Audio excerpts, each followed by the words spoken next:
and welcome to the third module in a three-part series of modules regarding data. This module will be the concluding module within this series on data. My name is Jordan, and I'm excited to join you on this data and analytical journey. This data module, Understanding Distributions, will walk through the concept of analytical distributions. As a result of this learning module, you will walk away with the following understanding: the theory of distributions, learn different types and characteristics of distributions, and finally, learn why distributions are important in the world of analytics.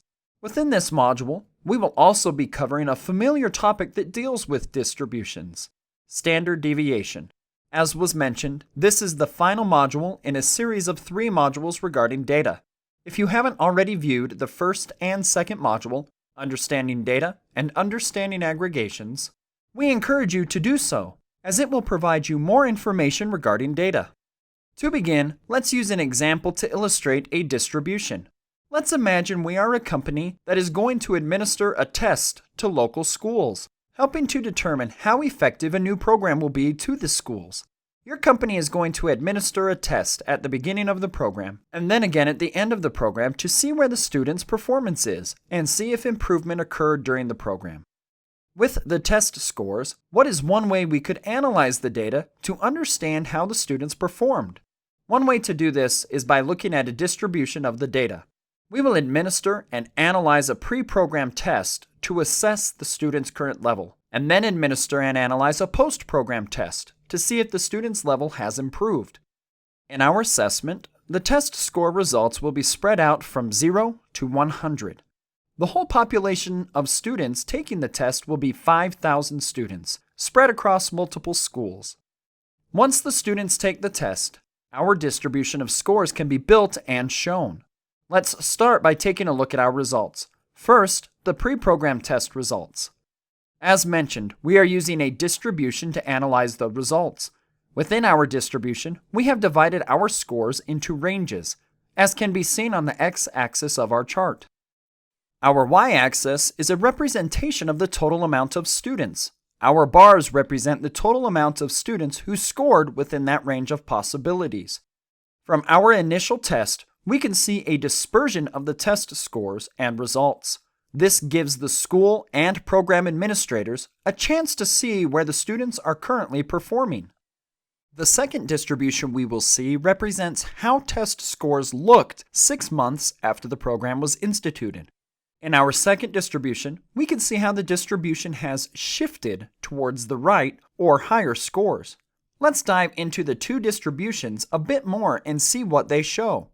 On the y-axis, as was mentioned before, we have broken down the total number of students. We can see in our first chart it starts at 0 and then proceeds to go up to 1,400 in our first chart and 1,600 in our second chart. What caused this? As we can see in the second distribution, there were more students who scored in the 81 to 90 range, 1,452, which is above the 1,400 top of the first distribution. Next, on the x-axis, we have our bin ranges that have been created. These are the possible test scores that a student could have received after taking the test. As we can see through the 2 distributions, the bins do not change, as the possible range of test scores would be the same between the tests. Finally, in our charts, we have the actual distribution of students into the bars that fit into the different bins. As we analyze the 2 different distributions, we can see how the distributions moved from the start to the finish of the program. Is this a result of the program? We can hope, but the distributions do not tell us that fully. All the distributions show is that the population shifted to the right, and test scores improved. We would want to continue our analysis to see if it was truly the program that helped or other factors that played a part. Overall, distributions are a key way to analyze populations and samples. Now that we have walked through an example of what a distribution is, let's begin to break down distributions to help you understand more about this tool of analytics. To start, let's define a distribution. A distribution is the visualization of data values separated and aggregated by their observed or predicted frequency of occurrence. What does that mean? A distribution in analytics is the gathering and aggregating of data, and then showing how that data is distributed against a set bin or range. One key part of the definition to not glance over quickly is that a distribution can be created from actual observed data or from predicted probabilities of data results. A probability distribution is one where the predicted occurrences of an experiment, survey, marketing campaign, and so forth are plotted to form a distribution. This is the expected or predicted distribution. In our example of the school, a probability distribution was built to show the probabilities of where students would end up after the program concluded.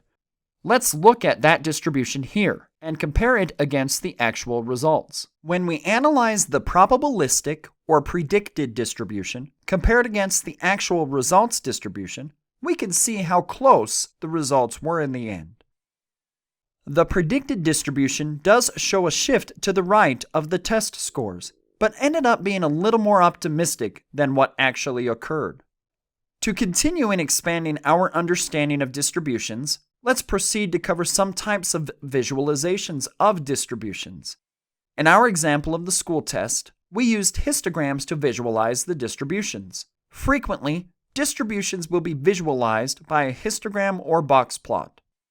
A histogram is distinguished by the different bar sizes visualizing the different bins and outcomes of the data.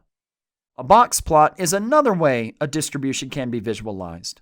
A box plot will visualize a distribution based upon 5 descriptive statistics numbers: minimum, first quartile, median, third quartile, and maximum. Let's break this down more. Maximum and minimum should be pretty straightforward. The maximum is the maximum value of the data observations, and the minimum is the minimum value. The box of the box plot is the first to the third quartile, so 50% of the occurrences. The line that runs in the center of the box plot is the median, not the mean. That is a representation of the middle number in the distribution, the median. Let's see an example box plot. Here we can see a standard box plot that could represent our test scores at the end of the program.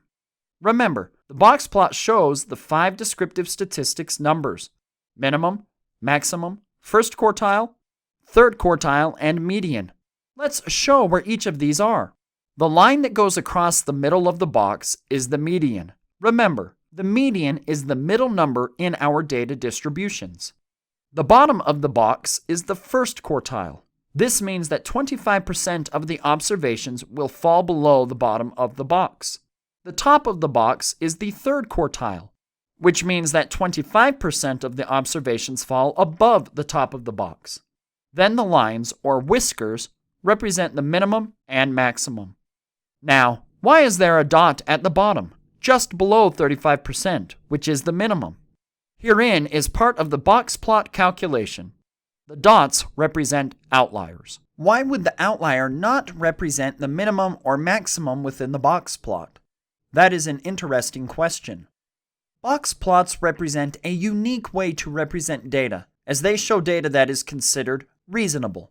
Data points that lie at least 1.5 times the length of the box away from either the top or bottom of the box itself are considered outliers and will not fall within the box plot. Why aren't these covered? Because the data points that are this length away from the box are not considered reasonable enough to include. Does that mean they do not matter? No, it does not mean this. We should still consider them carefully and then determine if those outliers matter to our overall analysis. Looking at our box plot, we can see that an outlier does exist, way at the bottom below 0.35 or 35%. If we look at our box, it might be difficult to imagine the box being a certain length, and this data point is at least 1.5 boxes away from our box. It might help to visualize this. Here, we have created a replica of our box. If we then cut it in half and see it again, we can see the outlier present itself. Again, box plots don't see this outlier as reasonable, so they keep it out of the analysis, but that doesn't mean we should. Now that we have defined and looked at the type of visualizations of distributions, let's look at 2 types of distributions that exist: continuous and discrete. A continuous distribution is one where the data values can take on any infinite possibility within the specified range that is used. The range within a continuous distribution will be written as an interval. For example, -infinity to infinity, 10 to infinity, or 0 to 100. The key to a continuous distribution is that there is an infinite number of possible data values found within the range. Let's look at our example to see if it is a continuous distribution. First, what does our distribution show? It shows the test scores of the students. As was mentioned, the bars represent a group of the students who fit into a range. What are the possible test score outcomes? In theory, they are infinite. Even though our bins range from 0 to 100, within that range there is an infinite number of possibilities. A student could score 80%, or 80.1%, or 80.01%, or 80.001%, and so forth. There is an infinite number of scores that could occur with our students. This makes our test score example a continuous distribution. This concludes part 1 of a 2-part video. Please close